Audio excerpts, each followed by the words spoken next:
जुलाई 3, 2025।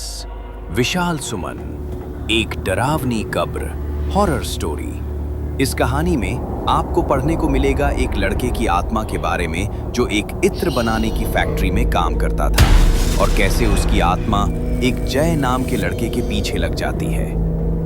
अक्सर जब भी मैं अपनी स्कूल बस से स्कूल जाता था, हमारी बस बच्चों को लेकर एक पुराने जंगल के रास्ते से गुजरती थी।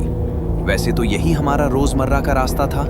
तब मैं बहुत छोटा था, पर मुझे आज भी याद है जब हमारी बस उस टूटे हुए रास्ते से गुजरती थी, मेरी निगाहें एक पेड़ के नीचे बनी कब्र पर पड़ती थी। मैं हमेशा उस कब्र को देखकर सोचता कि ये कब्र किसकी होगी, पर कभी जान नहीं पाता। एक दिन मुझे पता नहीं क्या सूझा, मैंने सोचा कि क्यों न मैं इस पुरानी कब्र के पास जाकर देखूं, शायद मेरी जिज्ञासा शांत हो जाए। फिर एक दिन शाम को मैं उसी रास्ते से गुजर रहा था। मैंने अपनी साइकिल को एक किनारे पर लगाया और उस कब्र के पास गया। कब्र कोई ज्यादा पुरानी नहीं थी, उसके आसपास सूखे पत्ते बिखरे हुए थे। मैंने नाम पढ़ने की कोशिश की, पर वो मटमैला होने के कारण पढ़ नहीं सका। मैं वहीं कुछ देर तक बैठा रहा। जब मैं वहां से उठकर चलने लगा तो मैंने एक अजीब से मदहोश करने वाले इत्र की खुशबू सूंघी, जो कि अजीब बात थी क्योंकि वहां पर कोई भी मौजूद नहीं था। उसी शाम को जब मैं घर लौट कर आया तो माँ ने मुझसे पूछा, तू बाहर गया था? बताकर तो जाना चाहिए। मैंने अपनी माँ की ओर देखा और चुपचाप अपने कमरे में चला गया। पता नहीं मुझे क्या हो रहा था। मेरे अंदर विद्रोह के, गुस्से के और अजीब से विचार घूमने लगे थे, मानो मैं अपने आप से अपना काबू खोता जा रहा था। माँ ने मुझे खाने के लिए भी कहा था, पर मैंने ये कहकर मना कर दिया था, मेरा मूड नहीं है। हाँ, इसलिए कहती हूँ, बाहर कुछ भी नहीं खाया कर। अब जल्दी सो जाना, सुबह जल्दी भी तो उठना है। पापा ने कहा, क्यों, कल क्या है? कल स्कूल नहीं जाना है इसे? आपको तो कुछ पता ही नहीं रहता है।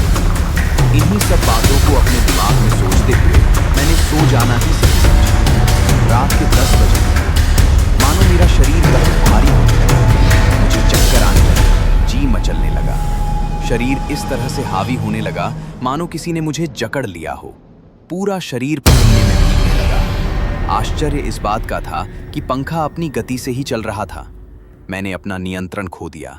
मैं बेकाबू सा होने लगा।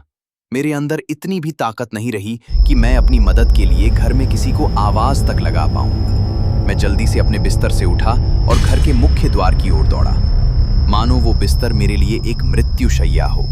साथ ही चीखते और बड़बड़ाते हुए मैं बाहर गया और आसमान को देखकर जोर जोर से हंसने लगा। चांद जो कि काले बादलों में छिपा हुआ था, उसके प्रकट होते ही मैं जोर से चीखने लगा।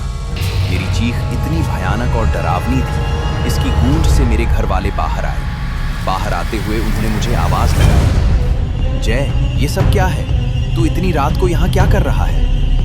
मैं अपना आपा खो चुका था। मैंने बड़ी बड़ी आंखों से अपनी माँ की ओर देखा। ये पहली बार था कि मैंने उनके साथ इस तरह का व्यवहार किया। जल्दी ही पिताजी बाहर आए। उन्होंने मेरी ओर देखा और पूछा, जफर, तू यहाँ क्या कर रहा है? मेरी माँ को ये सब कुछ बड़ा अजीब लग रहा था। वे किसी भी जफर नाम से परिचित नहीं थी। मैंने पिताजी की आंखों में देखा और तू जानता है मुझे? और मैं तेजी से दौड़कर वापस अपने कमरे में आकर अंधेरे में एक कोने में दुबक कर बैठ जाता हूँ, जैसे किसी से बचने की कोशिश कर रहा था। खैर, इसके बाद मैं अपने कमरे के एक कोने में सोता रहा। जब मैंने बाहर जाने के लिए अपने कमरे के दरवाजे को खोलने की कोशिश की तो पाया कि वो बाहर से बंद था।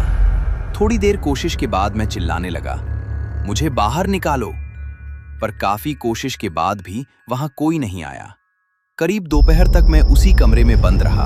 फिर कुछ लोगों की बातें और उनके कदमों की आहट को मैंने अपनी ओर आते हुए सुना। थोड़ी देर के बाद उन सभी लोगों ने मेरे कमरे के दरवाजे को एक साथ खोला। उनमें सभी एक फकीर बाबा के साथ थे। मेरे पिताजी भी उनके साथ थे। वे सभी मेरी ओर तेजी से बढ़े और उन्होंने मेरे हाथ पांव को कसकर पकड़ लिया। कुछ देर तक मैं झटपटाता रहा। बाबा ने मेरे गले में एक तावीज डाला, जिसके बाद उन्होंने मेरे ऊपर एक इत्र को डाला, जिसकी महक मुझे जानी पहचानी लग रही थी। अब मैं सुरक्षित था। एक दिन मैं अपने पिताजी के साथ बैठकर खाना खा रहा था।